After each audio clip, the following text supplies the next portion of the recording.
Pour aider cette chaîne, partagez, likez, commentez, et puis peut-être, aidez-nous sur Tipeee.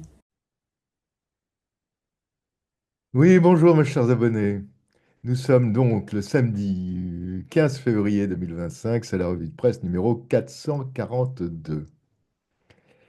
Alors évidemment, hier, nous avons été complètement omnubilés par la réunion de Munich, où M. Vance a fait un discours très très important. Alors, quelles sont, d'après lui, les menaces pour l'Europe? Eh bien, ce n'est ni la Russie, ni la Chine, mais l'Europe. L'Europe, avec son manque de démocratie. Voilà en gros ce qu'il peut dire lors de ce discours. Alors, que va-t-il se passer pour l'Ukraine? Ah, moi, vraiment, je ne suis pas vraiment optimiste pour M. Zelensky. Non, vraiment pas. À mon avis, il va plier. Il essaye pour l'instant de se raccrocher aux néoconservateurs européens, mais il va être obligé de plier. Car n'oublions pas qu'il y a des vérifications actuellement en Ukraine du Trésor américain pour savoir où est passée une masse d'argent envoyée par les États-Unis et vu, qui n'a jamais été vue, ou en tout cas qui n'a jamais été employée en Ukraine. Alors, moi, à mon avis, ce scandale, on va l'étouffer, mais M. Zelensky il va faire exactement ce que M. Trump lui demande de faire. Voilà, mes chers abonnés, c'est la revue de presse numéro 442. Bonne lecture. Au revoir. We gather at this conference, of course, to discuss security. And normally, we mean threats to our external security. I see many great military leaders gathered here today. But while the Trump administration is very concerned with European security and believes that we can come to a reasonable settlement between Russia and Ukraine, and we also believe that it's important in the coming years for Europe to step up in a big way to provide for its own defense, the threat that I worry the most about vis-a-vis Europe is not Russia, it's not China, it's not any other external actor. And what I worry about is the threat from within, the retreat of Europe from some of its most fundamental values shared with the United States of America. Now, I was struck that a former European commissioner went on television recently and sounded delighted that the Romanian government had just annulled an entire election. He warned that if things don't go to plan, the very same thing could happen in Germany too. Now, these cavalier statements are shocking to American ears. For years, we've been told that everything we fund and support is in the name of our shared democratic values. Everything from our Ukraine policy to digital censorship is billed as a defense of democracy. But when we see European courts canceling elections and senior officials threatening to cancel others, we ought to ask whether we're holding ourselves to an appropriately high standard. And I say ourselves because I fundamentally believe that we are on the same team. We must do more than talk about democratic values, we must live them.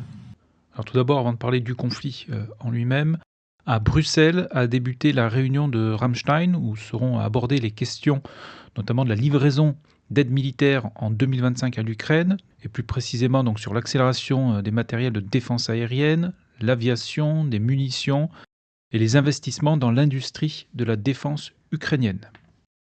S'ouvre également aujourd'hui la conférence de Munich concernant les pourparlers d'un plan de paix en Ukraine. Et pour terminer donc sur les informations générales, hier soir, un avion de l'US Air Force, donc un avion américain, et plus précisément un Gulfstream C-37, a atterri à l'aéroport de Vnukovo à Moscou, selon Flight Radar 24, comme vous pouvez voir ici à l'écran. Donc l'avion est parti des États-Unis, a fait escale à Rotterdam, donc aux Pays-Bas, puis s'est posé à Moscou. À cette heure, nous ne savons pas qui cet appareil transportait, mais cela fait suite aux conversations téléphoniques que le président Trump a eues avec les présidents Poutine et Zelensky.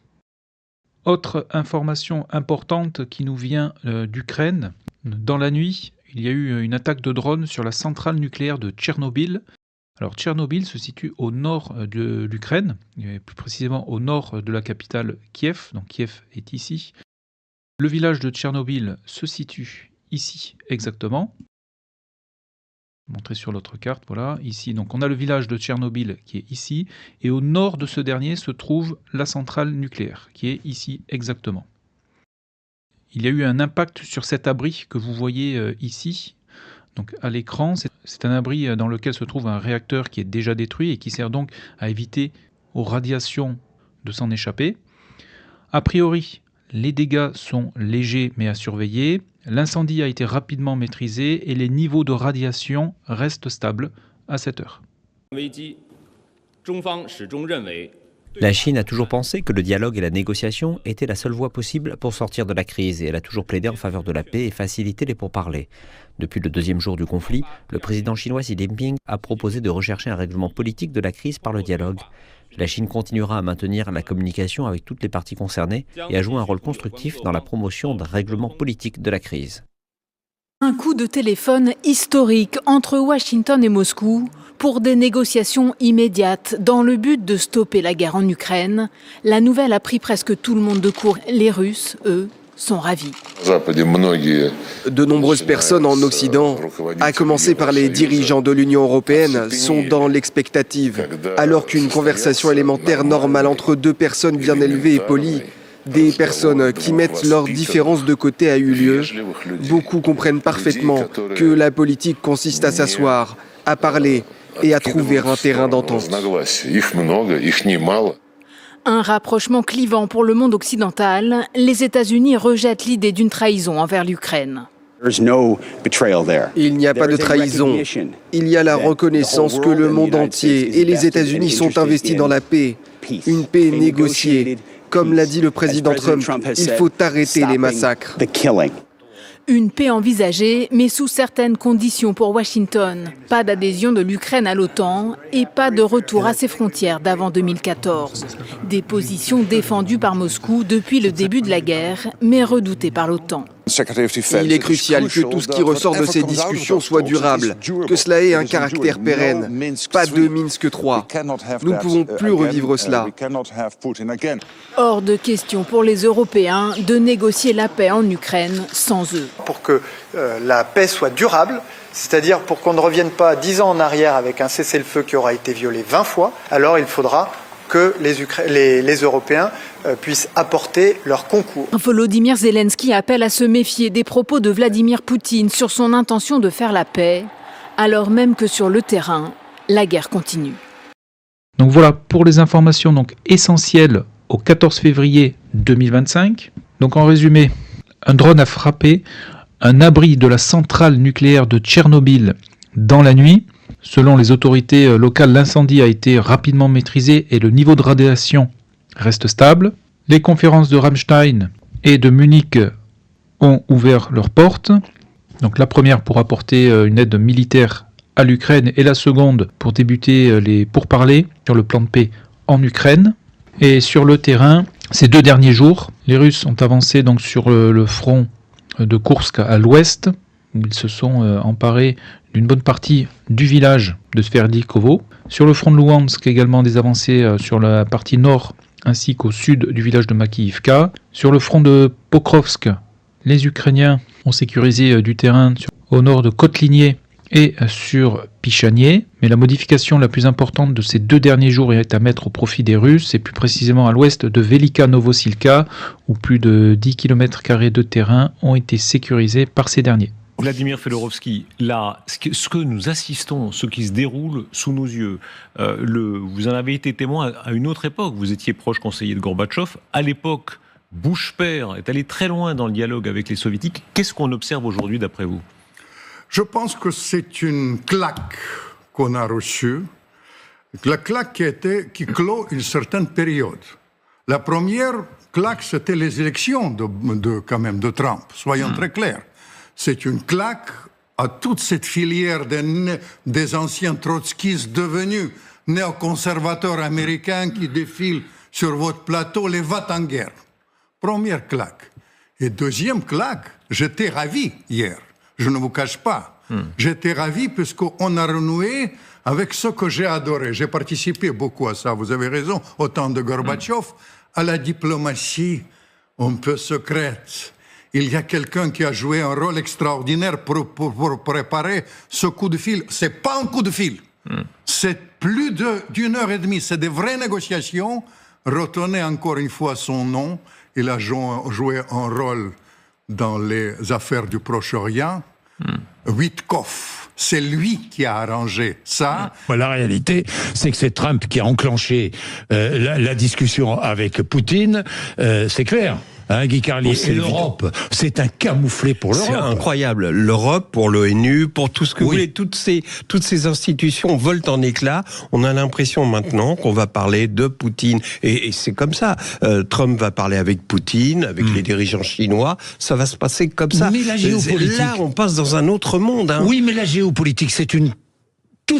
Toute l'histoire l'a montré, ce sont les grandes puissances qui mènent le monde et qui finalement négocient toujours à la fin entre elles. C'est Yalta, quoi. C'est ça. Oui, c'est un nouveau Yalta. C'est un nouveau Yalta. Entre effectivement Poutine et Trump. On se partage le monde. C'est vrai qu'on peut se souvenir que des accords de Minsk, c'est-à-dire c'était Angela Merkel, François Hollande, avant Nicolas Sarkozy, où la même Angela Merkel négociait ou discutait de l'avenir de l'Ukraine ou en tout cas de l'avenir de l'Europe. Et là, terminé, effacé, on n'est plus dans l'histoire, on n'est plus dans le film, l'histoire qui se construit. Donc ça, effectivement, ça montre que oui, on revient à lendemain de la Seconde Guerre mondiale et Yalta. L'Ukraine et l'Union européenne qui ont donc été mises à l'écart de ces négociations annoncées et de cet agenda entre Donald Trump et Vladimir Poutine.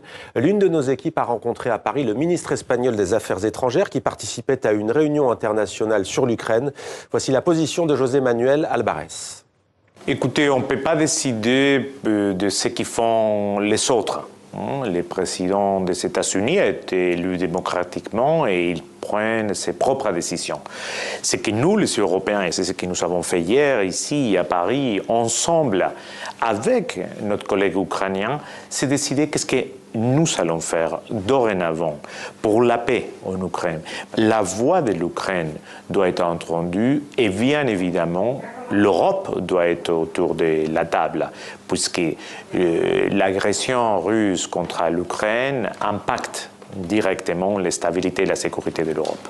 Nous voulons, que la liberté, l'indépendance et la souveraineté de l'Ukraine soient respectées, et deux, que les principes les plus élémentaires de la Charte des Nations Unies, à commencer par le fait que la guerre ne peut pas être le moyen de résoudre les différends entre les États, soient respectés sur le territoire européen.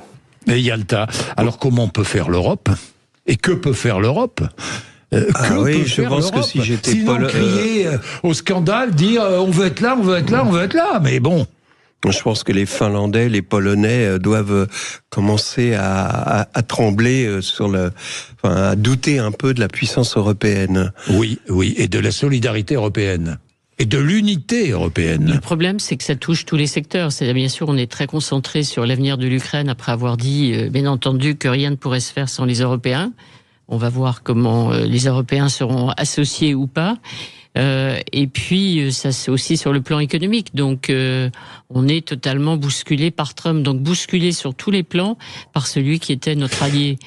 Donc, c'est vraiment un problème pour l'Europe. En tout cas, en croire le fidèle porte-parole du Kremlin, Dmitry Peskov, effectivement. Donc, ce qu'on a ressorti, c'est une discussion plutôt courtoise, je cite, d'une heure et demie environ, où les deux hommes se sont parlé avec respect, selon lui.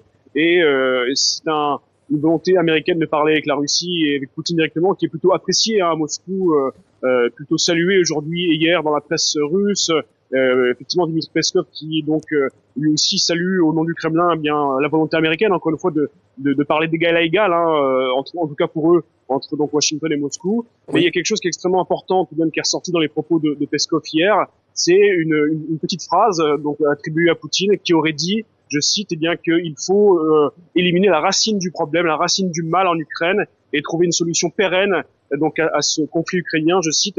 Alors qu'est-ce que ça veut dire par là? Ça veut dire, eh bien, selon les experts ici à Moscou et selon également les inquiétudes des Ukrainiens et des Européens, que semble-t-il Moscou n'est pas prêt réellement à concéder quoi que ce soit sur le terrain, n'est pas prêt réellement à négocier, on va dire pour des concessions donc côté russe. Et vous disiez effectivement, la Russie semble se dire qu'elle est en position de force en fait, notamment aidée par on va dire l'avancée, l'avancée on va dire lente mais réelle sur le terrain donc militaire de la Russie. Et donc qu'est-ce que ça veut dire? Eh bien sans doute que la Russie va faire des demandes extrêmement drastiques et on va dire de façon assez intolérable pour Kiev, c'est bien normal. Notamment, on sait que les demandes de Moscou, c'est notamment eh bien l'arrêt total de la collaboration militaire avec l'Occident et l'OTAN, la réduction drastique également de la taille de l'armée ukrainienne, ce qui est complètement inconcevable bien sûr pour Kiev, et enfin une Ukraine neutre ou en tout cas même favorable à la Russie avec la mise en place d'un régime plutôt fantoche ou plutôt favorable à Moscou.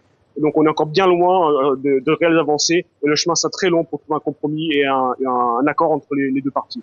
Discuter avec un ancien officier du KGB qui me faisait la remarque suivante, il me dit, tu sais, nous n'avons pas perdu la guerre froide. Notre régime a implosé.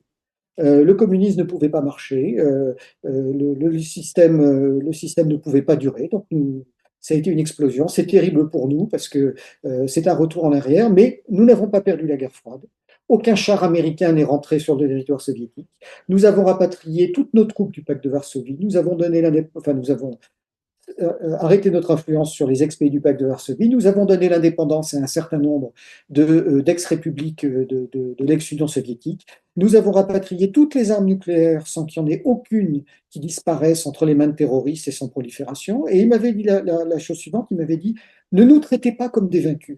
Nous ne sommes pas les Allemands de 1945. » Et puis, évidemment, tout un tas de controverses, à commencer par le lieu, les conditions, bien sûr, et puis surtout, est-ce que Zelensky sera à la table, ou comme vous connaissez l'expression, si vous n'êtes pas à la table, c'est que vous êtes au menu. Ce qui est très intéressant, je dis souvent avec Trump, il y a une forme de transparence qui est inhabituelle chez les leaders, c'est-à-dire que il se passe des choses, bon, il nous dit pas tout, mais il nous dit l'essentiel de ce qu'il fait, il est assez clair dans ses intentions. Il a l'intention de mettre un terme à la guerre en Ukraine. C'est quelque chose dont il parle depuis très longtemps. Alors, faut pas jouer les surpris. J'entendais Kaja Kallas expliquer qu'aucun plan ne marcherait. Enfin, ce que Trump est en train de faire avec Poutine, il l'a déjà dit. Donc, ne pas perdre son temps à dire oh là là, quelle horreur, nanana, c'est un dictateur, etc. Donc, il est au pouvoir. Il a décidé de faire ça. Alors, ce qui est très intéressant, comme je disais, sur sa transparence, c'est que immédiatement après, il a fait un long tweet. Vous savez, il fait des tweets où il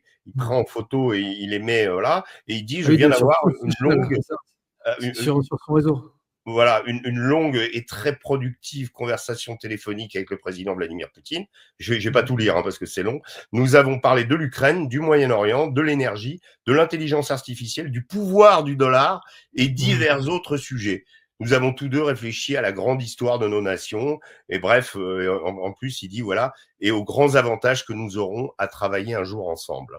Et effectivement, quand on écoute les discours de Poutine et qu'on regarde l'histoire, il faut reconnaître que nous occidentaux, et principalement les Américains, ne sont pas tellement les Européens, nous n'avons cessé de bafouer la Russie et les intérêts russes depuis la fin de la guerre froide.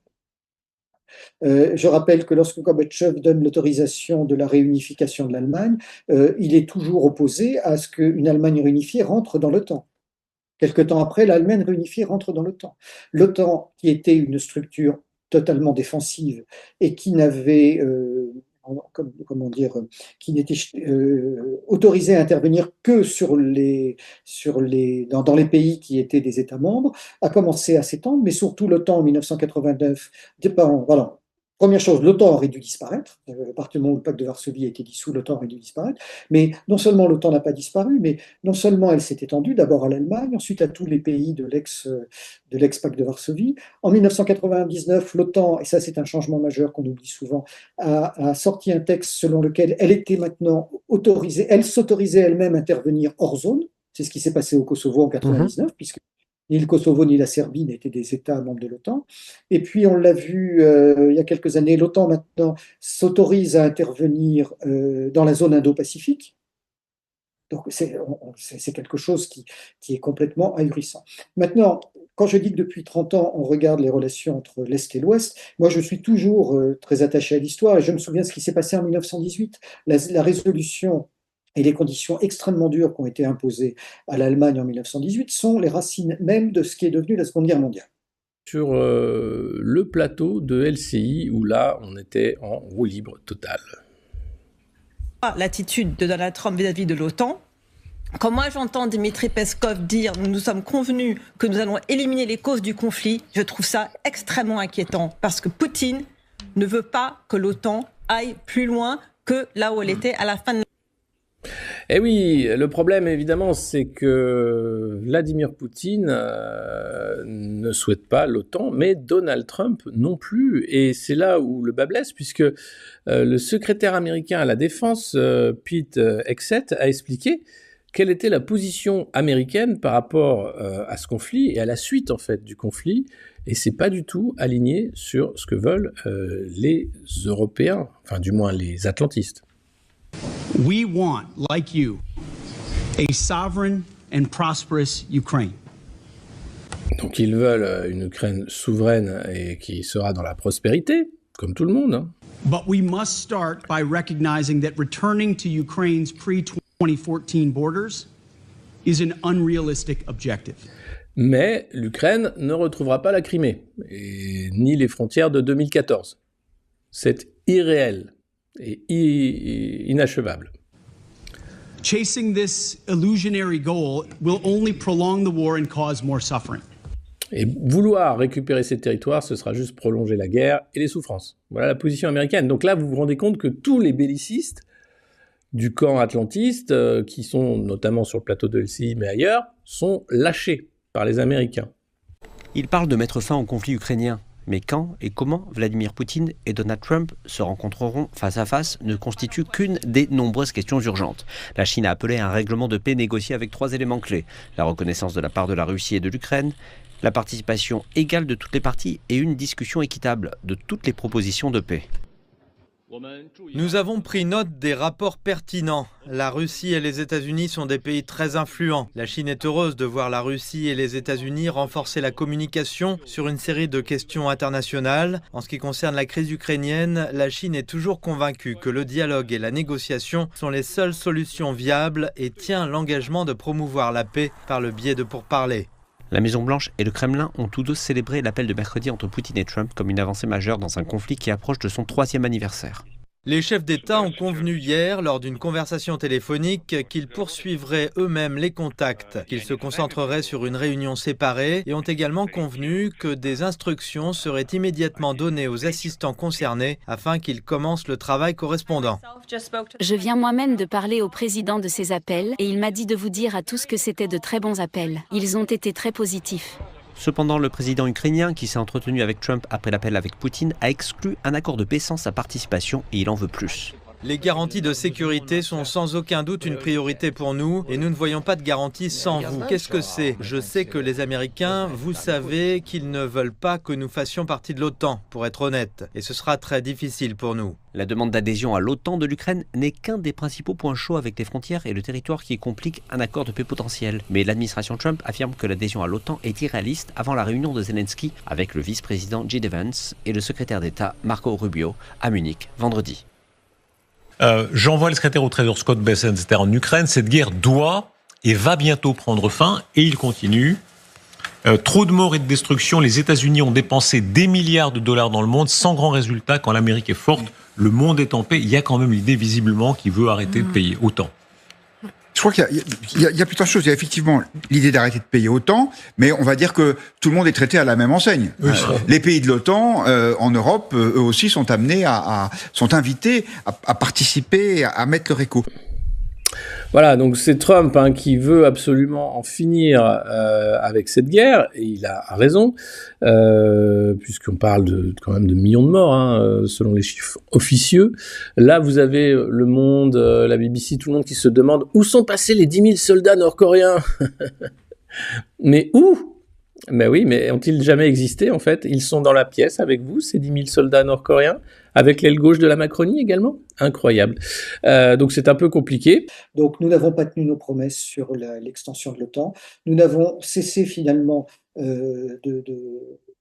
nous avons refusé, enfin les Américains ont systématiquement refusé toutes les avancées, toutes les propositions de la part de la Russie. La Russie avait demandé en 2000, enfin Poutine avait demandé à Clinton, je crois que c'était en 2000 ou 2002, d'adhérer à l'OTAN. Il faut rappeler que la Russie s'était considérablement ouverte à l'Occident dès le début des années 90, sous Yeltsin.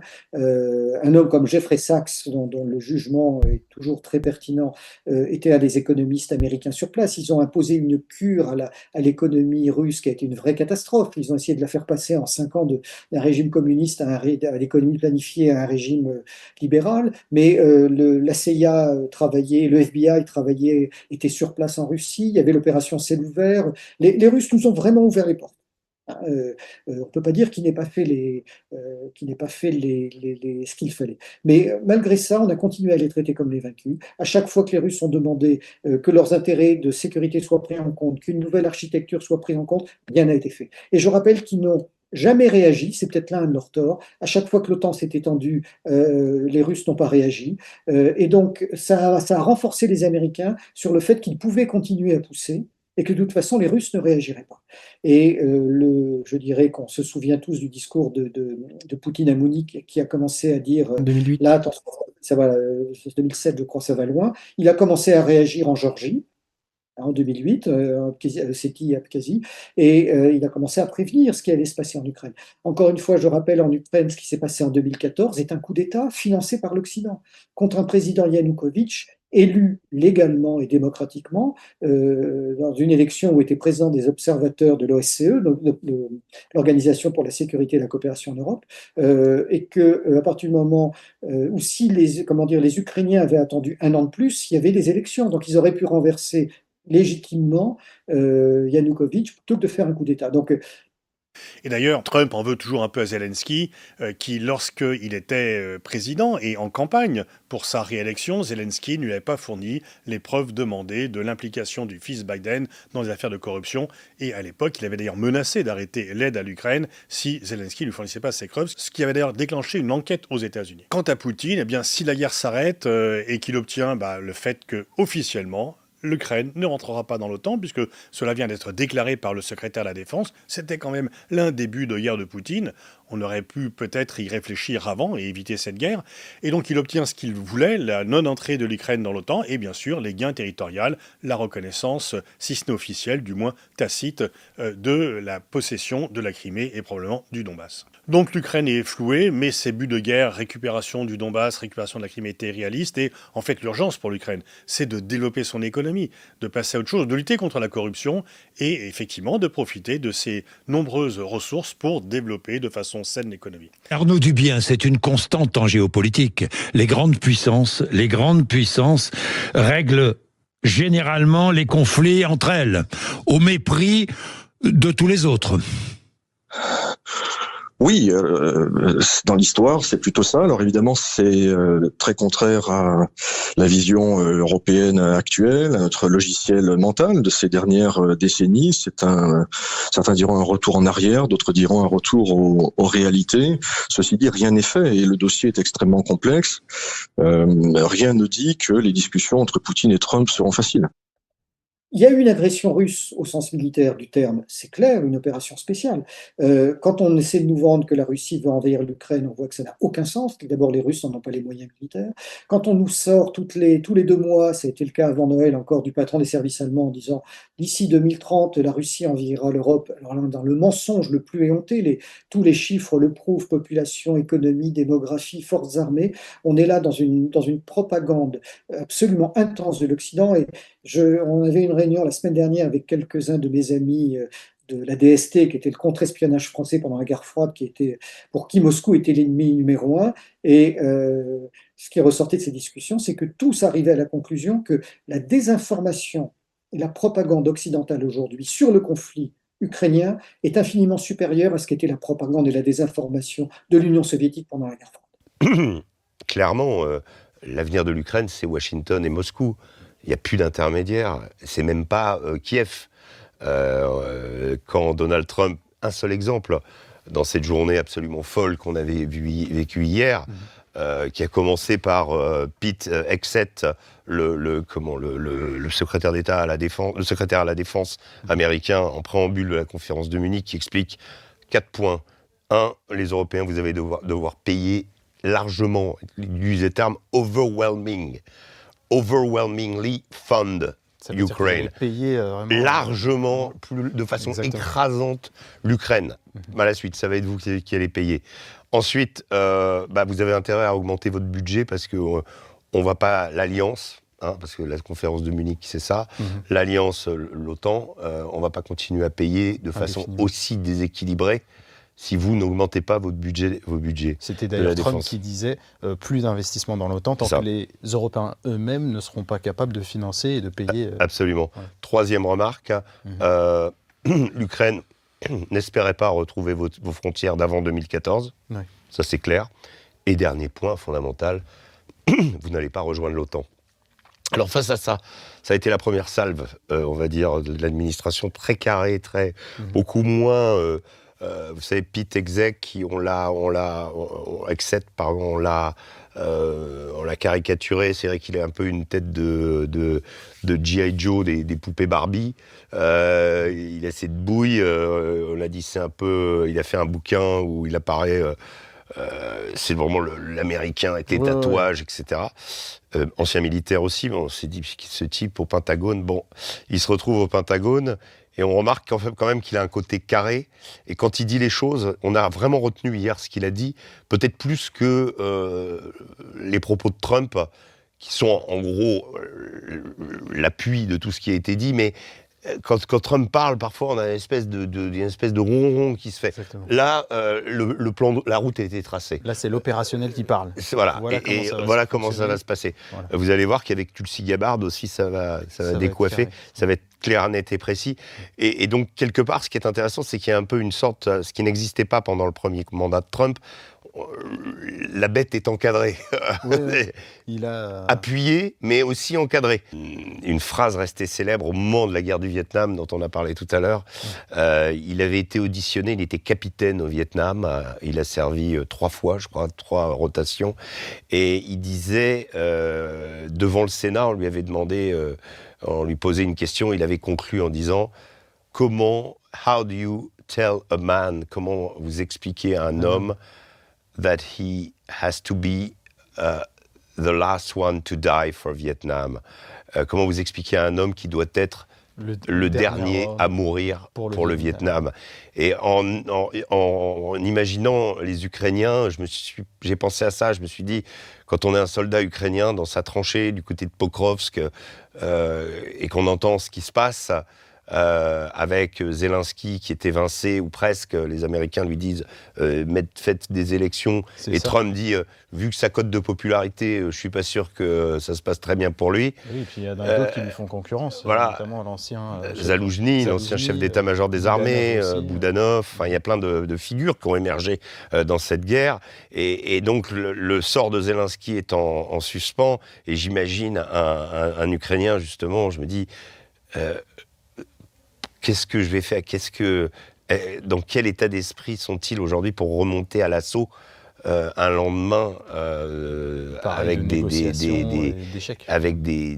propos pareils, voilà, c'est terrible. C'est terrible quand on sait que c'est un peuple déterminé, que c'est un peuple qui a combattu et voilà. Je pense que le sort des armes aujourd'hui est jeté. Les négociations vont se faire. Alors, on pourrait parler de l'Europe qui se retrouve sur la touche complètement, mais surtout l'Europe n'a pas le choix que d'accepter le plan de Trump, quel qu'il soit. Trump qui a tout de même abandonné déjà beaucoup à Poutine, non, Arnaud Dubien ? En tout cas, il a mis sur la table sa vision des choses, en particulier sur le dossier de l'OTAN. On sait que c'est une ligne rouge qui, en réalité, dans la vision russe, a conduit à la guerre. Le dossier de l'élargissement de l'OTAN, depuis la fin des années 90, c'est, encore une fois, vu par la direction russe comme une atteinte aux intérêts de sécurité du pays, et a fortiori s'agissant de pays de l'ex-URSS. Donc voilà, c'est effectivement un geste fort pour commencer les discussions. Y a-t-il des indicateurs qui prouveraient que Trump pourrait changer ça? Certains, de sa propre parole, disaient que ça lui prendrait 24 heures pour mettre la fin à la guerre. Est-ce que finalement la pression américaine va encore une fois changer et plutôt s'orienter vers, vous avez dit tout à l'heure que vous étiez spécialiste de l'Extrême-Orient, vers la Chine? Oui, alors là, il y a effectivement quelque chose qui va se produire. Alors avec Trump, il est capable de tout. Tout peut advenir. Je me garderai d'un pronostic. Effectivement, il y a quelques mois, je disais, je ne suis pas sûr que Trump soit capable de résoudre rapidement cette crise, parce qu'il y a ce qu'il veut lui, et puis il y a quand même tout un establishment autour de lui qui va essayer de traîner. Pourquoi? Parce qu'il y a des intérêts économiques forts de la part d'entreprises américaines en Ukraine, il y a les enjeux de la reconstruction du marché ukrainien, il y a ceux qui de toute façon vont, comme les démocrates, vont essayer de faire tout ce qu'ils peuvent pour savonner la planche à Trump. Voilà. Mais je suis moins sûr de ça aujourd'hui pour une raison simple, c'est que on voit bien que, on en parlait en début d'émission, que Trump est aujourd'hui épaulé par une équipe qui a une ligne stratégique assez forte, pour qui l'ennemi numéro un, c'est la Chine. Encore une fois, non pas parce que la Chine menace la sécurité des États-Unis, parce qu'elle menace leur hégémonie. J'insiste vraiment sur ce point. Et donc, à ce moment-là, il faut absolument empêcher par tous les moyens la Chine de continuer à prendre du poil de la bête, si vous me permettez l'expression. Donc, ça ne sert à rien de continuer à se polariser sur la Russie, d'autant que la stratégie des néoconservateurs de Biden a été un échec, puisqu'ils ne sont pas parvenus à affaiblir la Russie. Au contraire, ils l'ont même aidé à se reconstituer, et ils l'ont projeté dans les bras de la Chine. Donc je pense qu'effectivement, il peut y avoir un deal entre Trump et Poutine, mais je ne suis pas sûr, pour le coup, que Poutine accepte une fin de conflit rapide. Parce que si Trump arrête d'aider les Ukrainiens, ce n'est pas les Européens qui prendront le relais. Donc Poutine peut être en situation d'exiger plus et de continuer à avancer. En tous les cas, la tonalité d'ensemble des propos de Trump est vue positivement en Russie. Il n'y a pas de critique, on ne le qualifie pas de criminel de guerre, on ne veut plus l'envoyer à La Haye, on le tend président d'une grande puissance. Ça, c'est important, les Russes sont très attachés à ce genre de symbole. Pour le reste, encore une fois, on verra ce qui va se passer, quelles seront les contreparties, ce que Trump exigera des Russes ou pas. Ce que l'on comprend néanmoins, c'est que le plus important pour les Américains, c'est au plus vite, quoi qu'il en coûte, si j'ose dire, de se débarrasser du dossier ukrainien qu'ils considèrent comme périphérique, dont ils pensent qu'il leur a coûté trop cher, et, passez-moi l'expression, de refiler le bébé aux Européens. Et bien sûr, les autres perdants, ce sont les Européens, puisque les pays membres de l'OTAN qui ont quand même très fortement participé à l'effort de guerre ukrainien, qui ont abandonné de nombreux avoirs en Russie, dont le modèle économique a été complètement bouleversé pour l'Allemagne, qui a payé un prix cher à l'inflation pour la plupart d'entre eux. Eh bien, ces pays se trouvent en fait non consultés par les États-Unis. Les États-Unis ne s'occupent que d'eux et de leurs intérêts, et ils n'ont aucun respect, ni marque de respect pour les alliés. Cela risque de laisser des traces.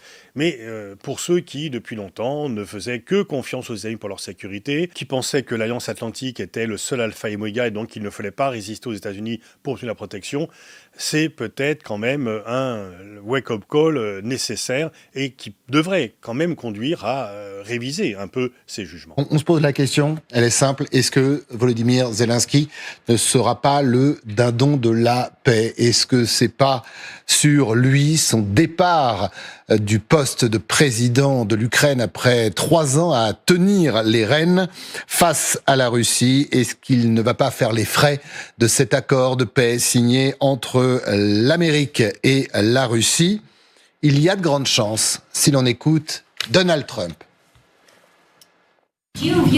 Considérez-vous l'Ukraine comme un membre à part entière de ce processus de paix? C'est une question intéressante. Je pense qu'ils doivent faire la paix. Leur peuple est tué et je pense qu'ils doivent faire la paix. J'ai dit que ce n'était pas une bonne guerre et je pense qu'ils doivent faire la paix. C'est ce que je pense. Seriez-vous favorable à ce que Zelensky cède ou échange des territoires dans le cadre d'un accord visant à mettre fin à la guerre? Eh bien, il va devoir faire ce qu'il a à faire. Mais vous savez, ces sondages ne sont pas très bons. C'est le moins que l'on puisse dire. Il a un pays qui a été agressé et attaqué. Oui, ça veut dire que Zelensky est totalement évincé, ça veut dire qu'il y a aussi une pression de la part des Américains, qui représente aussi, il faut le dire, une partie de la population ukrainienne qu'on a assez de la guerre, et Zelensky n'est plus aussi populaire qu'au début de la guerre. Les Russes ne veulent pas ou ne peuvent pas avancer plus vite. La guerre dure depuis 3 ans et c'est un peu comme la Seconde Guerre mondiale. Le front bouge très très peu. Donc ils solidifient leur position à chaque fois qu'ils avancent. Ils veulent un certain nombre de gains territoriaux. Est-ce que Poutine s'arrêtera aux 4 oblasts qu'il contrôle déjà en grande partie? Est-ce qu'il voudra prendre Kharkov, Odessa? Est-ce qu'il voudra aller jusqu'au Dniepr? Je suis incapable de le dire. Je ne suis pas sûr qu'ils en aient les moyens. Mais en tout cas, un certain nombre de journalistes, pas d'analystes, disent aujourd'hui qu'il pourrait y avoir un deal entre Trump et Poutine. Poutine fermant les yeux sur le Groenland, le Panama et les propos de Trump sur le Canada, à condition que, bien sûr, Trump, de son côté, lui dise « Écoute, on te laisse la Crimée et une partie de l'Ukraine et on va s'entendre comme ça ». Tout est possible, mais je pense que ce sera un peu plus complexe que ça. Je trouve, pendant que nous sommes en train de discuter, Idriss, eh bien, ça se trouve, il se passe des choses. Hier, il se passait pas une demi-heure sans qu'il y ait un truc incroyable. Poutine a dû vivre une journée, donc avec cette conversation avec Trump, avant Jolani, le nouveau leader de la Syrie, quand même ancien membre de Daesh, appelle le président russe. En même temps, Sergueï Lavrov signe un accord pour une base militaire au Soudan. En fait, ça a été la journée, et qui avait commencé... Et le Tchad aussi, c'est vrai qu'il ne faut pas oublier le Tchad, là, que maintenant les Russes ont une présence plus importante que la France au Tchad, alors qu'on y était depuis 50 ans, un peu plus que ça, depuis l'indépendance, en fait. C'est quand même, en effet, le monde change à une vitesse incroyable. Avec tout récemment Tulsi Gabbard. Absolument. Alors Tulsi Gabbard, c'est un personnage que je suis depuis très longtemps, parce que je lui ai toujours trouvé une voix, on va dire, alternative, on va dire singulière, voire discordante au sein du Parti démocrate.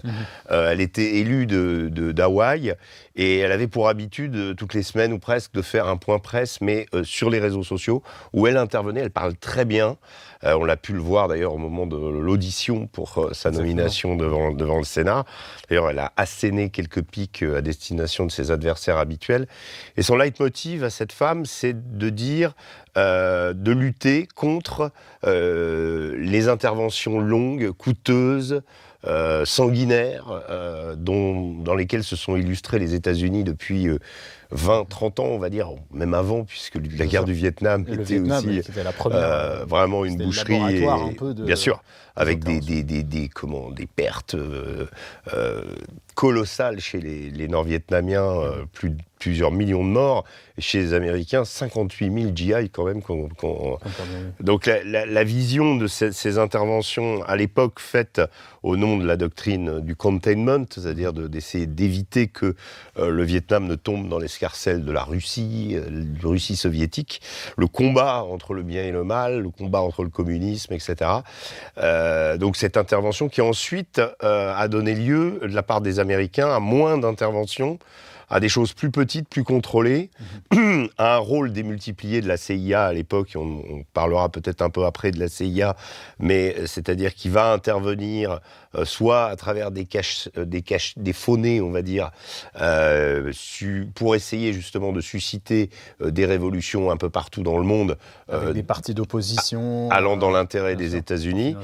Donc moins de guerre, et puis après, on va dire peut-être après l'effondrement de l'URSS en 91, eh bien, le retour de ce qu'on appelait les Forever Wars, c'est-à-dire les guerres sans fin, qui ont été l'Irak, l'Afghanistan. Au nom de la démocratie, des droits de l'homme, de la liberté, etc., etc.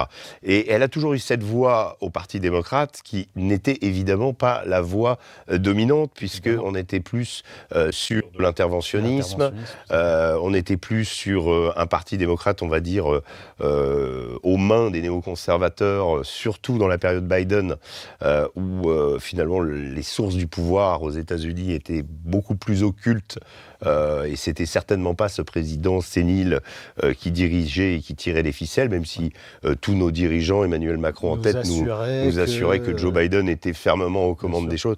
Bon, en réalité, c'est pas ça, et il y a eu évidemment la guerre en Ukraine qui était un cadeau fait aux néoconservateurs. par Poutine lui-même, puisque c'est lui qui est entré en Ukraine, mais aussi par le fait que les États-Unis ont massivement investi dans cette guerre. Et là, on est en train de voir les choses complètement changer. En revanche, je suis beaucoup plus inquiet sur la politique américaine à l'égard de la Chine. Parce que je pense que les Américains vont tout faire pour perturber la montée en puissance de la Chine et qu'ils pourraient utiliser Taïwan comme la Corée du Sud, comme ils l'ont fait avec l'Ukraine. Comme point. Alors, on le voit d'ailleurs, parce que les deux dirigeants de ces pays-là, alors on l'a vu avec le président sud-coréen qui a essayé de rétablir la loi martiale, qui, Dieu merci, est neutralisée, mais le président de Taïwan aussi est un belliciste qui tient des discours extrêmement agressifs contre la Chine pour l'indépendance. Je rappelle que personne ne soutient l'indépendance de Taïwan. Le général de Gaulle pour la France, je ne sais plus qui était président des États-Unis à l'époque, j'ai un trou de mémoire, mais tout le monde a reconnu le fait que Taïwan appartenait à la Chine. Le régime actuellement, le parti actuellement au pouvoir était un petit peu comme en France, un parti tout à fait minoritaire. Il n'a été élu que par 34% des voix. Il y a donc une opposition très forte qui dit « laissez-nous régler nos problèmes entre Chinois ». Nous savons que d'une façon ou d'une autre, inéluctablement, les deux pays refusionneront, que les Américains ne viennent pas s'en mêler et nous créer une guerre, et que les Américains ne viennent pas en permanence faire des provocations en renforçant les garnisons au large des côtes chinoises. Voilà, c'est une de mes principales craintes pour garder le leadership, que l'agressivité américaine se déplace vers cette zone du monde et déclenche des tensions, voire des conflits. Alors, pour nous, Européens, ce serait le moindre mal, parce que ça s'éloignerait de nous, mais pour la paix mondiale, ce serait là encore une fois une nouvelle catastrophe. Donald Trump avait promis la réciprocité douanière dès les premiers jours de sa campagne présidentielle en 2024. Eh bien, c'est chose faite, ou presque, puisque le décret présidentiel qu'il vient de signer ne précise pas la date d'exécution de cette mesure, qui confirme pourtant le déclenchement d'une véritable guerre commerciale entre l'Amérique et le reste du monde, tout simplement. La réciprocité, cela signifie que le même pourcentage de taxes douanières sera appliqué aux produits importés aux États-Unis que ceux qui sont appliqués aux produits que l'Amérique exporte. En première ligne des nations qui vont souffrir, l'Inde, qui taxe à 25% les véhicules américains importés. Désormais, les véhicules assemblés en Inde et commercialisés aux États-Unis se verront appliquer donc réciproquement une taxe de 25%. La mesure s'ajoute aux précédentes et notamment aux taxes sur l'acier et l'aluminium déjà imposées cette semaine également par décret. Même si Donald Trump reconnaît que cet ensemble de mesures va se traduire par une augmentation des prix et une hausse de l'inflation que l'on constate déjà ici aux États-Unis, il jure qu'à court terme, les prix repartiront à la baisse et que les Américains en tireront finalement un bénéfice par la réduction du déficit commercial évalué aujourd'hui à 1 000 milliards de dollars. En un jour, Donald Trump a ridiculisé l'armée de bureaucrates à Bruxelles. Il a fait plus en un jour pour les Américains que toutes vos piles de papier pour les Européens en 50 ans. Terminez l'écologie punitive, terminez l'OMS et les fraudes à l'humanitaire. Les Américains ne seront plus taxés pour payer ce cirque, pour financer Pfizer, Bill Gates et manipuler les médias. On est bien loin du sac de riz. 4,5 millions de dollars pour surveiller la désinformation au Kazakhstan. 47 000 dollars pour un opéra transgenre en Colombie, 32 000 dollars pour une bande décidée transgenre au Pérou, 2 millions de dollars pour la chirurgie de changement de sexe au Guatemala. Est-ce que l'USAID n'était pas censé faire l'humanitaire? Quant à l'OMS, qu'est-ce qu'elle a fait d'utile pour la santé? À quoi ont-ils servi pendant la pandémie? À censurer les chercheurs? À recaser Agnès Buzyn et Jérôme Salomon à Genève? De la soi-disant immunité vaccinale, on passe à l'immunité judiciaire. Pourquoi l'OMS parle de sexe assigné et de transition chirurgicale à propos d'enfants? En un jour, Trump a interdit la mutilation de ses enfants et réintégré les militaires exclus pour refus de l'injection Covid. Et pendant ce temps-là, à Bruxelles, elle finance les médias europhiles avec 132 millions d'euros lors des élections européennes, mais veut interdire X et TikTok pour influence étrangère. La RTBF, que vous connaissez bien, Madame la Commissaire, a même contrôlé le discours de Trump. Alors, de qui vous moquez-vous?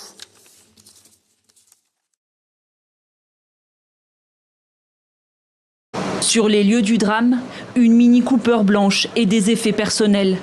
Le véhicule utilisé ce mercredi vers 10h30 pour mener l'assaut. Des centaines de personnes participent alors à un rassemblement. Une manifestation du syndicat Verdi se déplaçait le long de la rue Zeidelstrasse, en direction de la Königsplatz. Le rassemblement était surveillé par la police. Des véhicules de police roulaient derrière, puis un véhicule s'est approché par derrière, a rattrapé le véhicule de police et a commencé à le dépasser. Il a ensuite accéléré et s'est dirigé vers la fin du rassemblement. Nos collègues ont alors attrapé l'agresseur. En fonçant sur la queue du cortège, l'assaillant percute des dizaines de personnes. Il y a actuellement 20 blessés, dont certains grièvement, et nous ne pouvons pas exclure un danger de mort pour certains d'entre eux. Le suspect, un Afghan de 24 ans, est connu des services de police pour des affaires de drogue et de vol à l'étalage. Selon des médias allemands, il serait arrivé en Allemagne fin 2016. Sa demande d'asile avait été rejetée, mais l'individu bénéficiait d'une protection subsidiaire, rendant son expulsion impossible. Le chancelier allemand, qui évoque un probable attentat, promet plus de fermeté. Il est très important pour moi de faire passer le message que toute personne qui commet des crimes en Allemagne sera non seulement sévèrement punie et envoyée en prison, mais devra également s'attendre à ne pas pouvoir rester en Allemagne. Et cela s'applique également aux pays où il est très difficile de rapatrier quelqu'un. L'attaque survient à 10 jours d'élections législatives, un scrutin largement dominé par les questions d'immigration et de sécurité. Récemment, plusieurs attaques meurtrières commises par des étrangers ont été recensées dans le pays. Bernard-Henri Lévy, notre philosophe national, BHL, qui est encore une fois sous le feu des projecteurs. Alors cette fois-ci, pas pour un de ses chefs-d'œuvre, pour l'ensemble de son œuvre, on pourrait dire. Une enquête est ouverte puisque le député LFI Aymeric Caron a signalé à la justice une prise illégale d'intérêt en lien avec la régularité et l'importance des financements accordés par la chaîne Arte au président de son propre conseil de surveillance, le dit BHL. C'est plus de 750 000 euros qui ont été versés à BHL pour ses œuvres. C'est 31 ans de mandat à la tête d'Arte, enfin du conseil de surveillance d'Arte. 750 000 euros cumulés entre 2011 et 2022. Pour un montant, il y a aussi également d'autres œuvres qui ont été aidées. Alors il y a le film Le jour et la nuit, on va en reparler dans un instant, qui a été acquis en 2004 pour un montant de 68 700 euros avec les droits de diffusion du film Bosna. Là c'était monsieur BHL qui était co-auteur et réalisateur. Alors, Bernard-Henri Lévy et le conseil de surveillance d'Arte se défendent en disant que le conseil de surveillance et son président n'ont aucune responsabilité aux prérogatives éditoriales. Et donc, le processus habituel et collégial de sélection des programmes a bien été respecté par les instances éditoriales de la chaîne. Voilà. Donc, alors, rappelons quand même, Bernard-Henri Lévy, c'est le champion international, je pense, des bides. Il y a d'abord son film exceptionnel, Le jour et la nuit. Alors le casting fait rêver, Alain Delon, Ariel Dombal, Lorraine Bacall, de magnifiques décors au Mexique. C'était son premier long métrage. On y parlait de boxe et de montgolfière. Claude Chabrol avait jugé le film le plus con de l'année.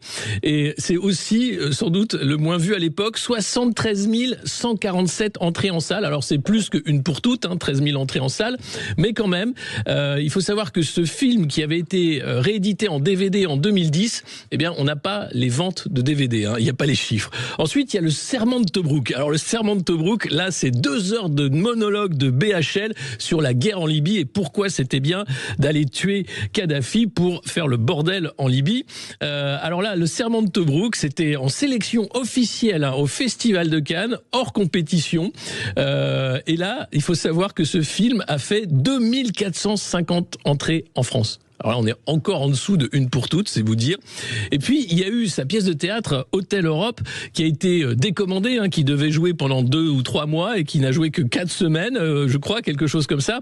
Mais BHL a bénéficié encore une fois d'un financement pour un documentaire sur la pièce Hôtel Europe. Alors là, il faut savoir que c'est le service public qui avait financé ce documentaire avec France 3 230 000 euros, Arte 200 000 euros et Canal+, qui avait mis 300 000 euros dans ce documentaire. C'était le Canard enchaîné qui parlait de ça. Et puis le dernier grand film de BHL, bien sûr, il s'appelle Slava Ukraini, budget 800 000 euros. Et je vous donne le chiffre des entrées. 1024 entrées en France. Alors BHL, dès qu'il sort un livre ou un film, il est invité partout, dans tous les médias, télé, radio, presse, pour dire combien c'est génial, combien ce philosophe est exceptionnel, mais personne en fait ne veut voir ses œuvres. C'est quand même exceptionnel. Il faut savoir qu'il y a une citation qui est attribuée à Pierre Bourdieu, qui refusait de débattre avec Bernard-Henri Lévy en disant que toute sa vie, Bernard-Henri Lévy dirait qu'il aurait débattu avec Pierre Bourdieu. Voilà ce que disait Pierre Bourdieu de BHL. Bernard-Henri Lévy, celui que ma concierge prend pour un journaliste, les journalistes pour un philosophe et les philosophes pour ma concierge.